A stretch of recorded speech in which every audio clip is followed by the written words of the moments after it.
Rudyard Griffiths here, the chair of the Munk Debates. Welcome to this, our regular Friday-focused podcast in video and audio for you today. I'm joined, of course, by Janice Gross Stein, the founding director of the Munk School of Global Affairs. She comes to us behind enemy lines, deep in the heart of the crumbling empire that is America in Washington, D.C. Janice, you are a brave woman. You know, Rudyard, maybe I can make a personal remark to get us going. Even I have a chip on my shoulder, and if anyone dares to make a joke to me about what is going on, I find my eyes are flashing and there is an edge to my voice as I Here, try here. to educate my fellow Americans why none of this is funny. None of this is funny. Let's start on the show on a positive note. A whole bunch of new supporters coming on to make a charitable donation to Friday Focus and the Munk Debates. This makes our work possible, trying to create an island, a zone of sanity where we can have hopefully thoughtful and meaningful conversations about the big issues and ideas shaping our world. So thank you to Cheryl S., J.W., Jonathan K., Doris F., Gulia S., Hunter S., Tilly S., and Mary Jane H. Greatly appreciate your support. Janice, I want to begin our show today by reading a quote to you from what I can only characterize as a kind of bombshell story in the New York Times today that has, again, those deep-throated sources that reveal the content of Trudeau's conversations with Trump in early February and then subsequent follow-on conversations between Dominic LeBlanc and senior Trump cabinet ministers. The quote that really jumped out at me, though, was the following. This is from early February. Trump telling Trudeau, quote, that he did not believe that the treaty that demarcates the border between Canada and the United States was valid, and he, Trump, wanted to revise the boundary. He offered no further explanation. What can we think about this, Janice? It is a shocking revelation, if true, and if indeed an accurate description of that early February conversation between Prime Minister Trudeau and President Trump. I read that article early this morning on the web, Rudyard, and it is shocking, right? And let me make two comments to get us going this morning. First, thank goodness for good journalism, because I think it's really important and good investigative reporting that are trusted, and we're able to share this information with the Canadian public so we understand what's at stake here, because no responsible official is going to say this in public. So we need folks like you, Rudyard, who create spaces where we really get a much better understanding of what the stakes are. So that statement about borders, and it was about borders, and it was about the Great Lakes as well, confirms what some of us have suspected since this onslaught began at Mar-a-Lago. He's serious about annexing parts of Canada, or failing to do that, he wants access to our resources. This has nothing to do with fentanyl, nothing. He wants access to our water. Why else talk about the Great Lakes? He wants access to our critical minerals. We saw what he is doing with Volodymyr Zelensky. This is an old-fashioned imperialist, that is the only word for this, imperialist attempt to exploit superior power to extract resources from a weaker country. That's the only way to understand it. Yeah, and look, again, in this story, you get a sense that this is not just simply a one-off in early February. There are reports that Mr. Lutnick, his crypto bro Treasury Secretary, called Dominic LeBlanc and indicated that Trump, according to Lutnick, had realized that the relationship between Canada and the United States, here I quote, was governed by a slew of arrangements and treaties that were easy to abandon. Mr. Trump was interested in doing just that, said Mr. Lutnick. He wanted to eject Canada out of the Five Eyes intelligence sharing that includes Britain, Australia, and New Zealand. In subsequent communications, again, this is the New York Times reporting, between Canadian officials and Trump advisors, this list of topics, water, the border, continental defense, NORAD, I assume, and Five Eyes came up again and again, making it, quote, hard for Canadian government officials to dismiss them. Yeah. So again, let's treat our leaders and officials with respect here. They called us. They're saying this is economic warfare. Let's look at the 4 items. Yes, he can walk away from any boundary treaty, but what's the next step after that? He's not going to use the U.S. military, Rudyard. He's just not, right? The Great Lakes Treaty, which is really important. It's important for conservation of the Great Lakes, for cleaning up the Great Lakes. You know, we had, just think back to the acid rain days when pollution was, in fact, destroying the Great Lakes. He can walk away from that, but he can't, you know, and they could drain the water out of the American side, and that would be a huge problem for us. The Five Eyes, here's the irony. Let's just be blunt here. The 4 Eyes are walking away from them. They are putting restrictions or talking about putting restrictions on sharing intelligence with the US. An ally like Israel is putting constraints on sharing intelligence with the US because they're worried that Trump is going to blow sources, reveal sources, because he's so undisciplined. So if you actually take apart this agenda, there are real risks here, but it's important for Canadians to understand we also have stuff that they want. What worked, right? One, the threat of withholding as an American, described it yesterday, potash, right? Well, all the fertilizer for the American farming community comes from us. That's not trivial. And if Trump buckled under the pressure of 3 U.S. car makers, by the way, wasn't what we did. It wasn't the negotiations we had in Washington this week. 3 U.S. car makers got on the phone, said, you're going to wreck this business. His answer back, but move your plants to the United States. That's where the real story is here. This is designed to put a chill on any investment coming into Canada in the future. These car makers can't move their plants by April the 1st, Rudyard, but there's a forward-leaning message here. And that's the real problem we face more than anything else. I agree with that, Janice, and I think, you know, because rational people will try to react to irrational things. But I guess what unsettled me about this New York Times story was that it suggests that the president has, I wouldn't even call them a theory of the case, a series of impulses towards Canada that are genuinely hostile and that are not simply adversarial. They are in the best traditions of strongman politics like we see out of Moscow from Vladimir Putin and that we may see from Xi in Beijing with regards to Taiwan.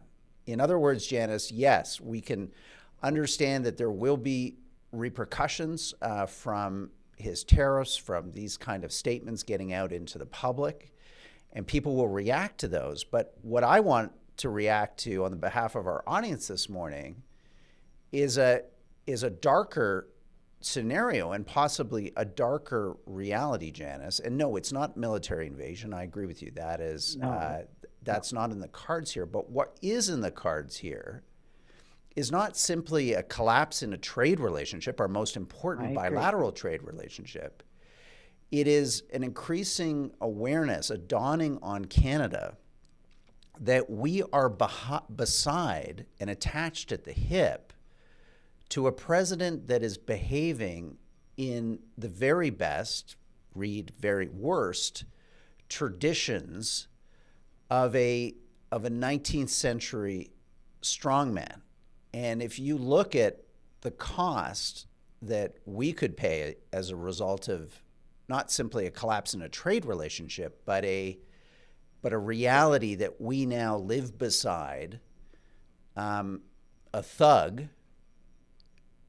I don't know, Janice. That's a bigger national challenge for us. It's a more consequential thing than just the future of auto manufacturing or softwood lumber or energy exports. It is a shock straight to the heart of our national security. Richard, I completely agree with you. We are in violent agreement, as they say. We have the same diagnosis here. This is an imperialist, a 19th century imperial president who has turned his eyes on us. And that is shocking to the core, frankly, to Canadians. And that's the right frame. And I think the Prime Minister got it right this week. Maybe it's his last week as Prime Minister before the transition starts, and he said this is economic warfare. He is trying to weaken us so it becomes easier to split us he went apart further. and annex us. He went further. He said he's trying to weaken us to annex us. Yes. Okay, right. so he did. So again, that is, you can't just let that slide by and say, oh, well, the Trump tariffs came off. We have another 30-day reprieve. No. I put together our Prime Minister's comments earlier in the week, and now this New York Times story landing on Friday, and I say to myself, this is now a genuinely serious issue of national security and national sovereignty that trumps, no pun intended, an economic analysis and simply an economic response. I agree. I mean, and I think that is exactly the right focus. And you and I could spin stories, and it's probably not the wisest thing to do, on how intense economic pressure could weaken us and could create splits in this country that would make it possible to annex us. But I think the real challenge is, how do we mobilize our resources so there is an upper limit to the damage that Trump can do? That's really the challenge for the next government, whether it's liberal or it's conservative. One other, and you said this is a national security challenge, Rudyard, you're right. What else was in that New York Times article? NORAD, North American Defense. Here's the brute fact. If you're an American president, you cannot defend this continent unless we collaborate with you. Anything that's going to come out of the United States from Russia, from China, is going to come over the top toward the United States. You remember that balloon controversy? There was a reason that balloon that was floating over Canada before it made its way to the United States was a serious issue, despite all the humor. They need us for defense, regardless of what we spend. And I think those are the kinds of things we now have to start talking about in really vigorous ways so they understand there is no path to security for continental United States without a North American perspective that includes Canada. That is a brute fact that we have not talked about, and we have to start doing so very loudly. I just don't know how a strongman, though, reacts to that type of conversation, because, again, that presupposes some degree of, rationality, multilateralism, a sense that we're stronger together as opposed to apart. I could see a strongman reacting and saying, well, we're going to station American troops in your far north. We're going to fly our subs and Navy and icebreakers through your waters. Your sovereignty means nothing to us because we have, this God-appointed, anointed mandate to defend the homeland, as they like to talk about. The strongman response is not to say, oh, well, yes, Canadians are part of NORAD, and we have to get along to go along in order to keep NORAD NORAD in existence. It's quite possible that a true strongman says, no, we'll just do it ourselves. We'll violate your sovereignty. We will do what we want to do. That's the whole point of being a strongman. And I guess that just goes to my fundamental feeling as I end this week, Janice. It's that, we have to really get serious now as a country. We have to understand, a bit like the Europeans, I think, began to understand this week, that we are on our own in a way that we have never been before. And that penny dropped, I think, in Europe. And it's dropped to the extent that they are now rushing to really think through how to secure themselves, what they're going to do from a hard power military perspective to defend themselves against the threat of Russia in the absence of a reliable American partner. Here in Canada, I don't think we've grown up quite yet. We're still in a little bit of a hazy daydream here, where we think this is a bunch of economic negotiations over, future tariffs on this sector, on that product. And we're talking, all of our candidates, Mark Carney or Pierre Poilievre, we're talking about a record middle class, tax cut, NATO spending at 2% of GDP. We're going to build infrastructure across the country. Like, come on, give me a break here. This is fantasy land that our politicians are spinning for us. There are real sacrifices ahead if we want to secure ourselves and secure our sovereignty, and that doesn't include large tax cuts, massive infrastructure spending, and just miraculously meeting our NATO spending requirement, in the tens of billions of dollars. The world just doesn't work that way. I'm sorry. Yeah, well, it doesn't, Rudyard. And let's talk about what an agenda that would get you believing we're serious would actually look like. If you believe the Prime Minister that the United States declared economic war on us, and I do, that is the frame that I now have. So as shocked as I wasn't surprised, as we say, when I read this thing earlier this morning. Well, what does that mean? We are at war economically. And it's bigger, as you said. Well, Winston Churchill in 1940 didn't talk about tax cuts. It's such a good point.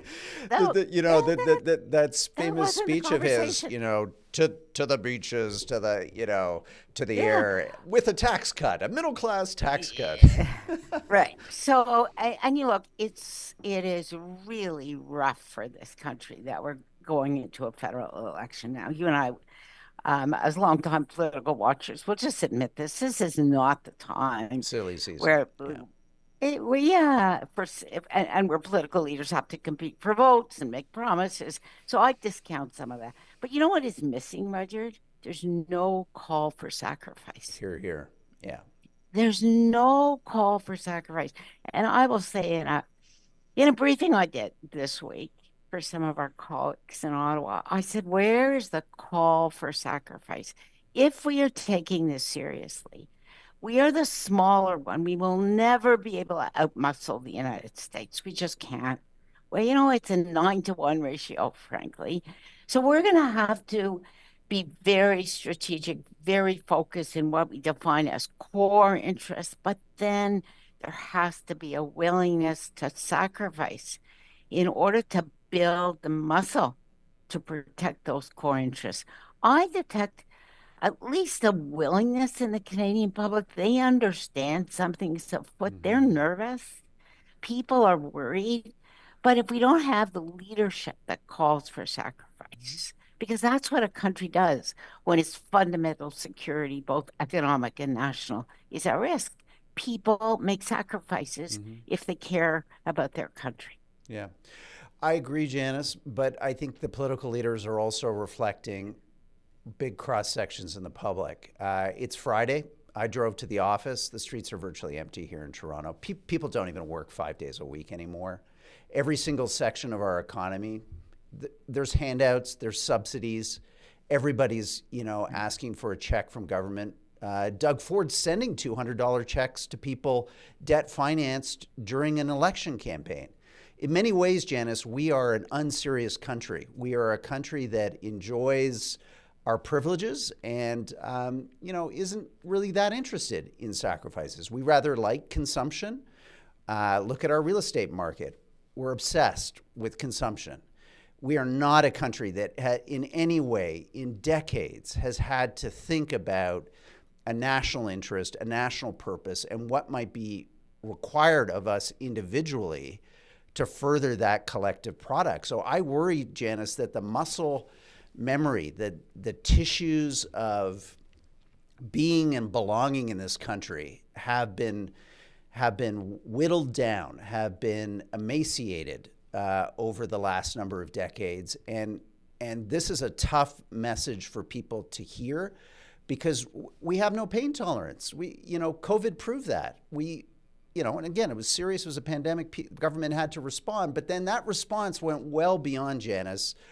We all understand what was needed. Those checks kept coming because we rather like the idea that, there's always a handout. There's always a bailout. There is never a cost that we have to bear individually and collectively for this project called Canada. And this is going to be a real test. This is going to be a real test as to whether we have the intestinal fortitude, the sense of shared purpose. And I'll say, this is my final part of this mini rant here.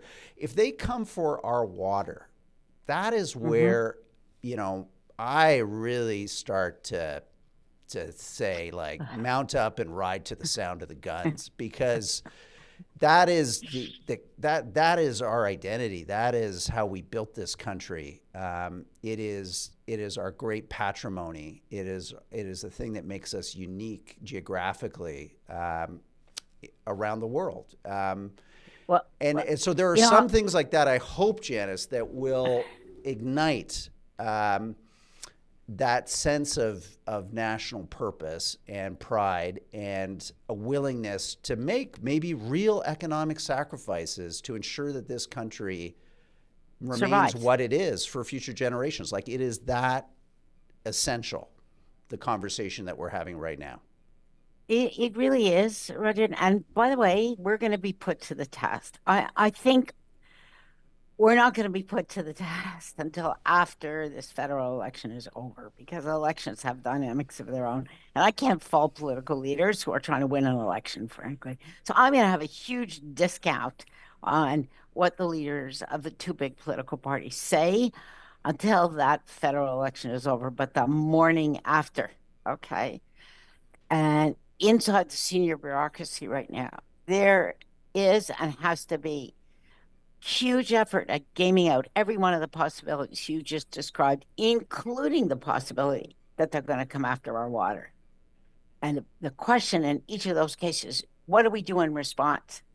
How do we pay for what we need to do in response?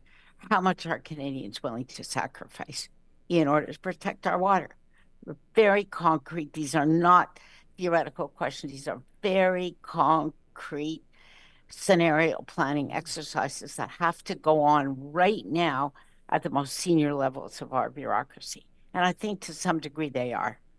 Well, good. I mean, that's encouraging, but it's all going to reside on the rest of us, Canadian citizens, to say, you know what, maybe, I don't know, that vacation to Cancun is just not going to happen. That late model German sedan that I really wanted to buy, maybe it's not going to happen. That investor property that I wanted to flip, my condo, might not happen. And guess what? Maybe this time I shouldn't be bailed out. Maybe the government shouldn't send me another check in the mail. Maybe it's time that our resources, what we have, because the country enters this crisis in a weakened state economically, with a moribund economy and dismal productivity growth, and a weak state in terms of our identity. We spent the last decade tearing down our history, tearing down our national symbols, literally toppling our statues.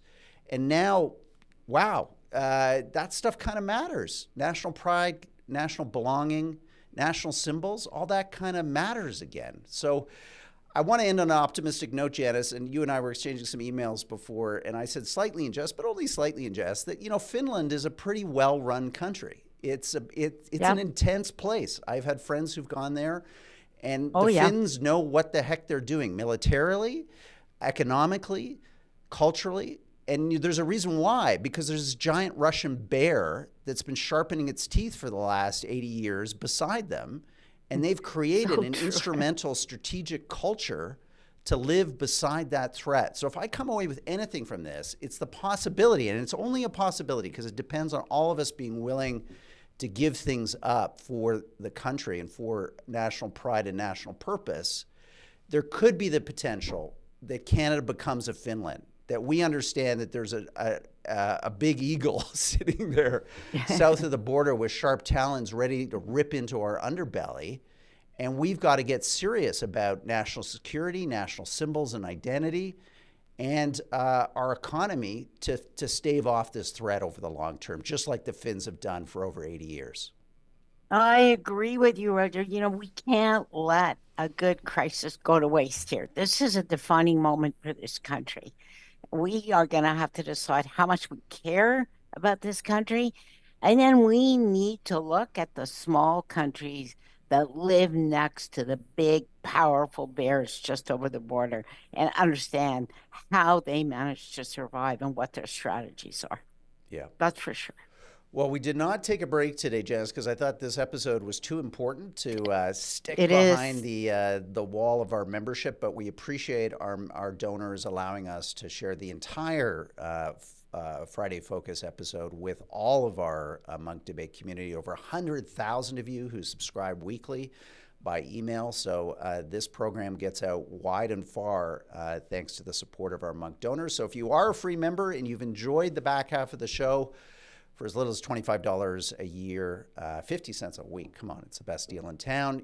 You too can get all the future episodes at full length of Friday Focus. So shameless plug there just as we wrap up the show. But Janice, be well, be safe, carry on the good fight there in Rushington. Don't let those Yanks, bully you or, profess ignorance about what they're doing and the extent to which their government is eviscerating this incredible relationship with Canada that our two countries have enjoyed for decades. And they're doing it without much thought, with very little care, and with an arrogance that is just deeply unbecoming of their once great republic. Ladies and gentlemen, we'll talk to you soon. Bye-bye. Have a good week.